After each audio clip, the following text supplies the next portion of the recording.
حدثنا محمد بن أبي بكر قال حدثنا معتمر عن عبيد الله عن سمي عن أبي صالح عن أبي هريرة رضي الله عنه قال: جاء الفقراء إلى النبي صلى الله عليه وسلم فقالوا: ذهب أهل الدثور من الأموال بالدرجات العلى والنعيم المقيم، يصلون كما نصلي ويصومون كما نصوم، ولهم فضل من أموال يحجون بها ويعتمرون ويجاهدون ويتصدقون.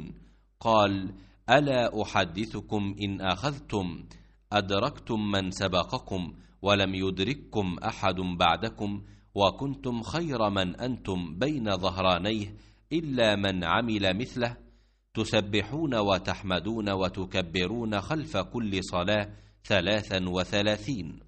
فاختلفنا بيننا، فقال بعضنا: نسبح 33 ونحمد 33 ونكبر 34.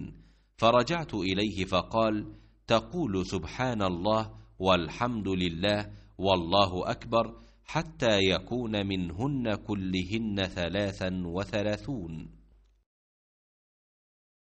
ابو صالح ذکوان نے بیان کیا، ان سے ابو ہریرہ رضی اللہ عنہ نے فرمایا کہ نادار لوگ نبی کریم صلی اللہ علیہ وسلم کی خدمت میں حاضر ہوئے اور کہا کہ امیر و رئیس لوگ بلند درجات اور ہمیشہ رہنے والی جنت حاصل کر چکے، حالانکہ جس طرح ہم نماز پڑھتے ہیں وہ بھی پڑھتے ہیں، اور جیسے ہم روزے رکھتے ہیں وہ بھی رکھتے ہیں۔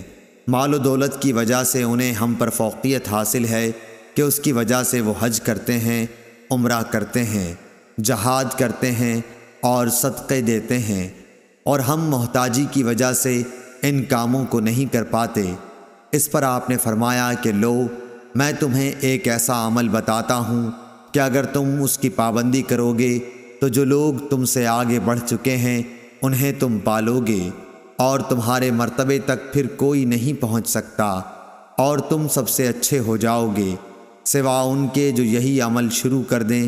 ہر نماز کے بعد 33 مرتبہ تسبیح، سبحان اللہ، تحمید، الحمدللہ، تکبیر، اللہ اکبر کہا کرو۔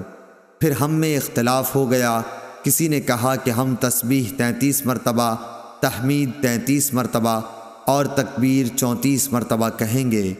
میں نے اس پر آپ صلی اللہ علیہ وسلم سے دوبارہ معلوم کیا تو آپ صلی اللہ علیہ وسلم نے فرمایا کہ سبحان اللہ اور الحمدللہ، اللہ اکبر کہو، تاکہ ہر ایک ان میں سے 33 مرتبہ ہو جائے۔